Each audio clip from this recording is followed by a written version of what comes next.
big guy. Hurricane! Sonic Tiger Blade!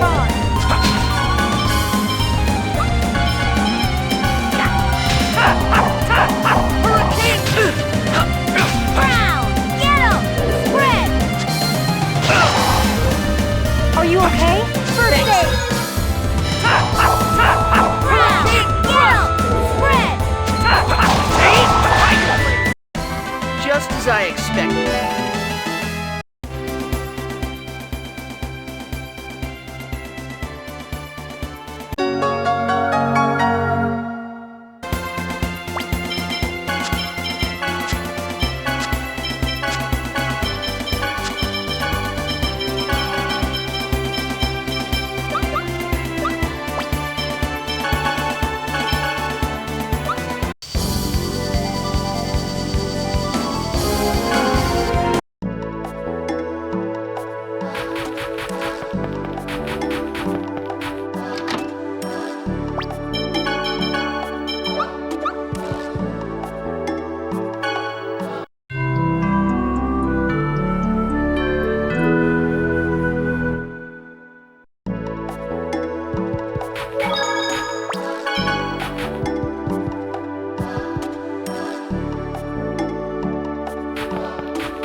Renegades.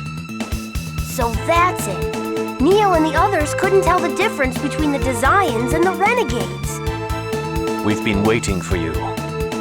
Are you saying you were expecting us to come here? Does it really matter? We have more important things to discuss, such as joining forces. Unbelievable. You actually expect us to trust you after all you've done to Lloyd and Colette? The circumstances have changed. Ewan! Do you know of the giant Carlon tree? The legendary giant tree said to have existed in the holy ground of Carlon, right? It's the tree of life which produces infinite mana. Isn't that just a fairy tale? The giant Carlon tree indeed existed, but the Carlon War exhausted its mana supply and the tree wilted away. And now all that remains is its seed left in the holy ground of Carlon. The seed of the giant tree is in the final seal? It is known as the Great Seed. Are you talking about the soul of Mythos? Now that is a fairy tale. The Great Seed, the source of the world's mana, is the seed of the giant tree. The Great Seed is absolutely vital in order to reunite the two worlds. Reunite the two worlds? I believe I told you before, Yggdrasil is the creator of the two worlds. Originally the world was one, but Yggdrasil ripped it asunder. How's it even possible for someone to split the world apart? It was possible for Yggdrasil. The two worlds have managed to survive by vying for the small amount of mana seeping from the Great Seed. So that's why the cycle of flourishing and declining continues, and the Chosen goes on the journey of regeneration. But if the Great Seed germinates, the giant tree will be restored and the cycle will come to an end. How do we resurrect the giant tree? The Great Seed is nearly dead. We must expose it to a large amount of mana in order to save it. There's no supply of mana like that to be found anywhere in the world. Crucius's base, Darus Carlon, is a comet made from a giant mass of mana. It lies suspended in the sky high above this land. All we have to do is use that. Well, if that's true, why doesn't Yggdrasil revive the giant tree? All of Darus Carlon's mana is being given to Martel for the sake of resurrecting her. What? By using the power of a Crucius crystal, Martel's soul lives on, existing as a part of the Great Seed. If Martel awakes, the Great Seed will be absorbed into her and disappear. The reverse also holds true. In order to prevent that from happening, Yggdrasil protects the Great Seed with the seals of the summoned spirits. So that's why the Renegades are trying to stop Martel's revival. Yes. We will make the Great Seed germinate. As a result, Martel will be absorbed by the seed, and then... The giant Carlon tree will be reborn. If that happens, will the two worlds become one again? That I don't know. The only certainty is that the world will end if the seed is lost. So, you're gonna have Miss Martel be a good little girl and disappear. Martel is already dead. If it weren't for Darus Carlon's mana, her soul would have disappeared a long time ago. Why is Yggdrasil so obsessed with Martel? That doesn't matter. What's important is that we see to it that the Great Seed germinates. Up till now, the Great Seed has been protected by the summoned spirits of the declining world. The mana links. Correct. Now that the links have begun to unravel, the Great Seed's protection has weakened. Because we have been forming pacts with the summoned spirits of both worlds. Now I understand why you want us to join you. It's because we have Sheena, a summoner. Ewan, are you with Crucius or are you with the Renegades? I'm with Crucius, and I'm also the leader of the Renegades. A double agent? In other words, a traitor. So, what's your decision? Okay. Lloyd, you're going to trust him? Yeah. He's revealed the fact that he is a traitor. He's putting himself on the line. That has to mean something. I'll trust him too. You were headed towards Rhode Isle's ranch, correct? You sure know a lot about what we're doing. You have a spy watching us or something? No kidding. But either way, we have to stop that mana cannon thing before it's completed. We also have a debt to pay back to Rhode Isle. The ranch and mana cannon system should be interlinked. Disabling the control room should be our first priority. You seem to know quite a lot about them. We have a reason to infiltrate Rodial's ranch as well. We can guide you to the entrance if you like. We're teaming up, right? Of course. Please take us there. Why are you going to the ranch? We need to make preparations to fire mana at the Great Seed. Oh, by the way, the Riard dimensional transfer system will be offline while we make our preparations. You'll have to wait until after we infiltrate the ranch if you want to get back to Tetheala. Got it. Talk to Boda when you're ready. I'll leave the rest to you, Boda. Understood.